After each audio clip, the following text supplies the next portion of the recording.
अदा पाकिस्तान में फेसबुक तां मां कीअं कमाया पियो। काफ़ी दोस्तनि खे तजस्सुस आहे त भाउ कदीर तोखे पाकिस्तान में कीअं कॉन्टेंट मोनेटाइजेशन जो सेटअप मिलियो। कॉन्टेंट मोनेटाइजेशन मतिलबु तव्हां जेकी वीडियोस फोटो ठाहियो था उन ते तव्हांखे कीअं पैसा मिलंदा।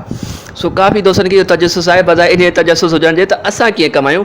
सो मां तव्हांजो इहो तजस्सुस ख़तमु कंदुसि। अॼु तव्हांखे वाज़े सॼी तफ़सील सां मालूमात ॾींदुसि। वधीक ट्रिकी वीडियोस न ठाहींदो, न तव्हां टाइम वठंदो आहे, तव्हांखे सिधी से मां मालूमात ॾींदुसि त मूंखे कॉन्टेंट मोनेटाइजेशन जो सेटअप कीअं मिलियो, मतिलबु मोनेटाइजेशन कीअं मिली, मां कीअं पाकिस्तान में फेसबुक तां कमायां थो पियो।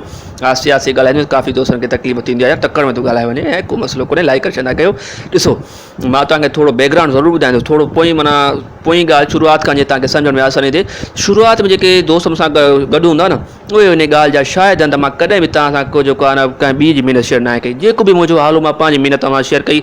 को बि कॉपीराइट कलाम गानो वग़ैरह तव्हां शेयर न कयो, का बि बद इख़लाक़ी गैर इख़लाक़ी पोस्ट तो मां तारीख़ जी दिल आज़ारी न कई। जेको मुंहिंजो हाल हो पंहिंजी महिनत ज़रिए तव्हां यादि रखियो। मुंहिंजो मक़सदु तव्हांखे स्किल सेखारणु, मालूमात ॾियणु इहो ई हुयो। ठीकु आहे, मां तव्हांजे साम्हूं ज़िंदा मिसाल आहियां।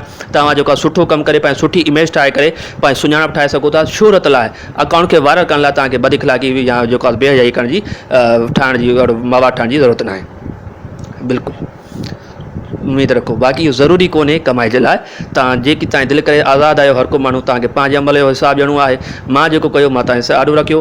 हाणे अचूं था तव्हांखे कॉन्टेंट मोनेटाइजेशन जो सेटअप कीअं मिलंदो, मतिलबु तव्हां पाकिस्तान में फेसबुक तां कीअं कमाईंदो।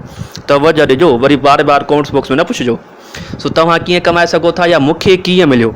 सो मां कुझु ॾींहं पहिरियां छा कयो हो त मां जेको आहे सो प्रोफेशनल डैशबोर्ड में वञी करे मोनेटाइजेशन जे सेक्शन में वञी करे गॾु स्क्रीन ते हले थी पई सुकून सां ॾिसो, उते तव्हांखे कॉन्टेंट मोनेटाइजेशन जे हेठां मूंखे इन्विटेशन ओनली जो जेको ऑप्शन पियो ॾेखारिजे। ठीकु आहे, तव्हांजे यादो बि इहो ई हूंदो।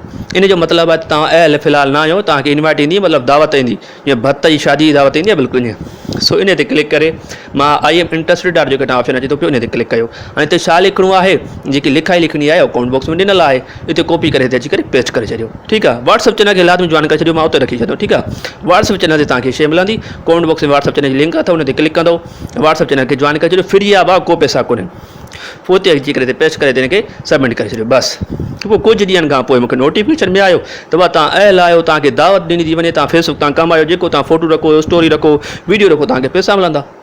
ॿियो छा खपे। बसि एतिरी टोटल मुंहिंजी कहाणी आहे। रुगो मूंखे न मिलियो, मां तोखे तव्हांजे साम्हूं जेको वॾी का ॻाल्हि कयां, काफ़ी दोस्तनि खे मिलियो आहे जेके फेसबुक ते कमु था कनि पिया, पर पाकिस्तानी आई डी ते पाकिस्तानी अकाउंट ते। ठीकु आहे, ॿाहिरि मुल्क जो को दोस्त एड न आहे। सो टोटल एतिरी कहाणी आहे, इन खां वधीक को लफ़्ज़ कोन्हे जो मां तव्हांखे ॾाढो वधीक हवाला आणा। सो बसि मतिलब जी ॻाल्हि टू थी पाणी ॻाल्हि हुई, वरी बि तव्हांखे ॻाल्हि आहे पुछणी आहे। हा, तरीक़ो तव्हांखे ॿुधाईंदो सख़्ती आहे, जी वक़्तनि फ़क़्तनि तव्हां मालूमात शेयर कंदा रहंदासीं। बसि फ़िलहाल हिन वीडियो खे वधि खां लाइक करे शेयर कंदा मुंहिंजी हौसला अफ़ज़ाई जे लाइ। पंहिंजो ढेर सारो ख़्यालु रखिजो। अल्लाह हाफ़िज़।